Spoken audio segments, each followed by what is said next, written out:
प्यारे दोस्तों, शादर अभिवादन। मैं हूं महेश कुमार वैद और आप देख रहे हैं एनजीपी हरियाणा। दोस्तों, कांग्रेस ने लंबे इंतजार के बाद सबको चौंकाते हुए अंबाला निवासी करमवीर बौद्ध को हरियाणा से राज्यसभा का उम्मीदवार बनाया है। अब वह अपना नामांकन भी भर चुके हैं। करमवीर के नाम की चर्चा 4 मार्च को ही शुरू हो गई थी, लेकिन पार्टी ने आज 5 मार्च को उनके नाम की आधिकारिक घोषणा की। इधर भाजपा 2 दिन पहले ही संजय भाटिया को उम्मीदवार घोषित कर चुकी है। आज उन्होंने भी अपना नामांकन जमा किया है। आज की वीडियो में हम यह बताने का प्रयास करेंगे कि तमाम अटकलबाजियों पर विराम लगाते हुए, दिग्गज नेताओं को पछाड़ते हुए आखिर करमवीर सिंह को ही क्यों उम्मीदवार बनाया गया। हम यह भी बताएंगे कि क्या दोनों राजनीतिक दलों यानी भारतीय जनता पार्टी व कांग्रेस ने जातिगत गणित हल करते समय कोई बड़ी चूक की है। लेकिन आगे बढ़ने से पहले एक बार हरियाणा के राजनीतिक गणित को समझते हैं। इससे आपको चूक भी समझ में आ जाएगी और तर्क सहित पूरी बातें समझ में आ जाएगी। दोस्तों, हरियाणा देश की संसद को कुल 15 सांसद देता है। 10 लोकसभा के लिए चुने जाते हैं, जबकि 5 का चुनाव निर्वाचित होने वाले विधायक राज्यसभा के लिए करते हैं। लोकसभा की बात करें तो दोनों दलों के पास 5-5 सांसद हैं। भारतीय जनता पार्टी के पास भी 5 और कांग्रेस के पास भी 5। जबकि आज के दिन राज्यसभा में कांग्रेस शून्य है, जबकि भाजपा के पास एक निर्दलीय सहित 5 सांसद हैं। भाजपा के 5 लोकसभा सांसदों में 2 ओबीसी से हैं, राव इंद्रजीत सिंह और कृष्णपाल गुर्जर। एक जाट समाज से हैं, चौधरी धर्मवीर सिंह, और 2 सामान्य वर्ग से आते हैं। इनमें पंजाबी समाज से मनोहर लाल और वैश्य समाज से नवीन जिंदल है। इसी तरह भाजपा से राज्यसभा में ब्राह्मण समाज से रेखा शर्मा है, जबकि दूसरे ब्राह्मण नेता कार्तिकेय शर्मा भी भाजपा समर्थित निर्दलीय हैं। सुभाष बराला और किरण चौधरी जाट समुदाय से हैं, जबकि रामचंद्र जांगड़ा पिछड़ा वर्ग से हैं। हरियाणा में 2 सीटों के लिए इसलिए चुनाव हो रहे हैं क्योंकि पिछड़ा वर्ग के रामचंद्र जांगड़ा व जाट समाज की किरण चौधरी की विदाई हो रही है। अगले महीने उनका कार्यकाल खत्म हो रहा है। इन्हीं 2 सीटों को भरने के लिए यह चुनाव होने जा रहा है। दोस्तों, अगर फालतू की अलोकतांत्रिक अटकलबाजियों को छोड़ दें तो एक सीट पर भारतीय जनता पार्टी का और एक पर कांग्रेस का जीतना तय माना जा रहा है। भाजपा की ओर से पंजाबी समुदाय से जुड़े संजय भाटिया की एंट्री होने जा रही है, क्योंकि उन्हें उम्मीदवार घोषित किया जा चुका है। इसी तरह कांग्रेस की ओर से अब करमवीर बौद्ध का राज्यसभा में जाना लगभग कहने की भी जरूरत नहीं है, उनका राज्यसभा में जाना तय माना जा रहा है। दोस्तों, कांग्रेस से लोकसभा में दीपेंद्र सिंह हुड्डा व जेपी, जहां जाट समाज से हैं, जेपी मतलब जयप्रकाश, वहीं कुमारी शैलजा और वरुण मुलाना अनुसूचित जाति से हैं। एक राज्यसभा सदस्य सतपाल ब्रह्मचारी ब्राह्मण समाज से हैं। करमवीर अनुसूचित जाति से हैं। उनके जीतने की संभावना पूरी है। अगर वह चुनाव जीतते हैं तो राज्यसभा के 1 व लोकसभा के 5 सदस्यों में अनुसूचित जाति के सदस्यों की संख्या जहां 3 हो जाएगी, वहीं ब्राह्मण समाज से सतपाल ब्रह्मचारी और जाट समाज से दीपेंद्र व जेपी पहले से ही है।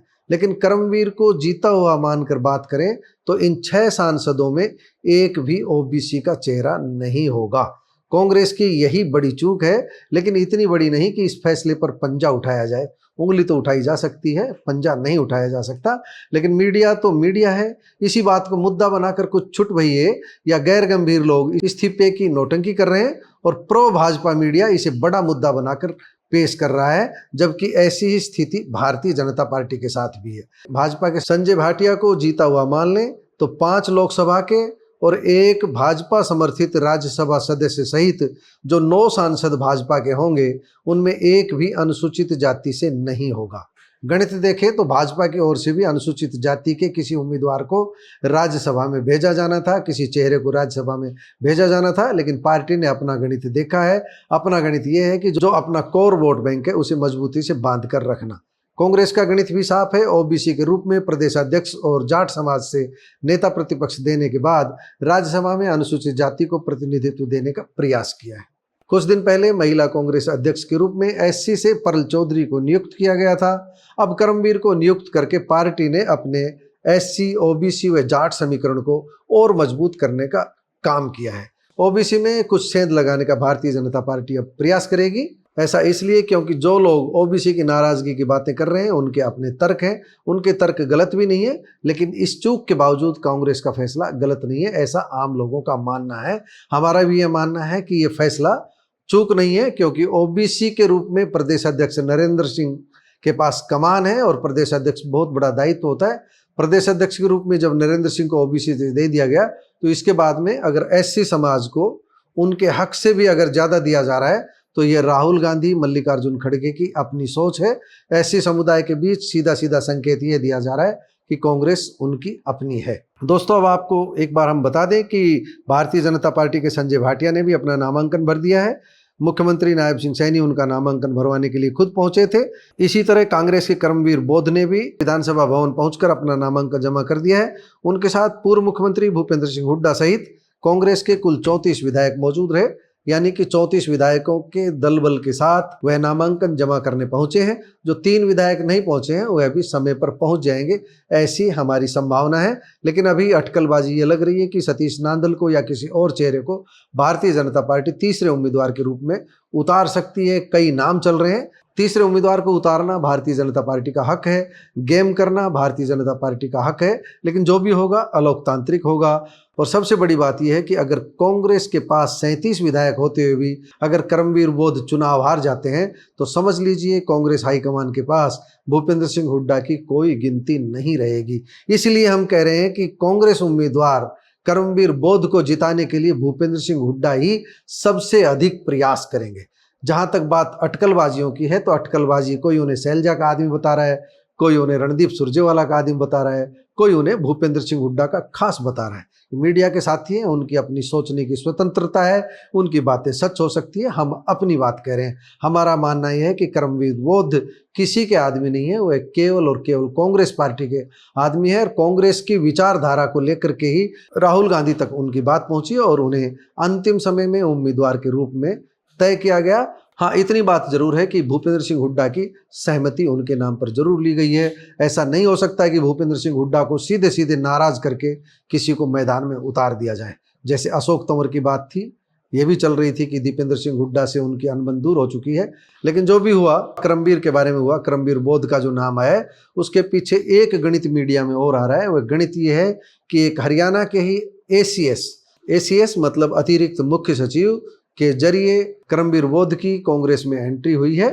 और कांग्रेस में एंट्री के बाद उन्हें जो राज्यसभा का उम्मीदवार बनाया है बहुत सोच समझ कर बनाया है। और उन्हें उम्मीदवार बनाने के पीछे मीडिया में जो रिपोर्ट्स आ रही है वह भी आपको हम एक बार बता देते हैं। मीडिया की रिपोर्ट्स के अनुसार 4 साल पहले प्रशासनिक अधिकारी हरियाणा सिविल सचिवालय से 4 साल पहले रिटायर हुए, एडीओ के पद से रिटायर हुए। और इनकी पत्नी है और लेबर डिपार्टमेंट में है।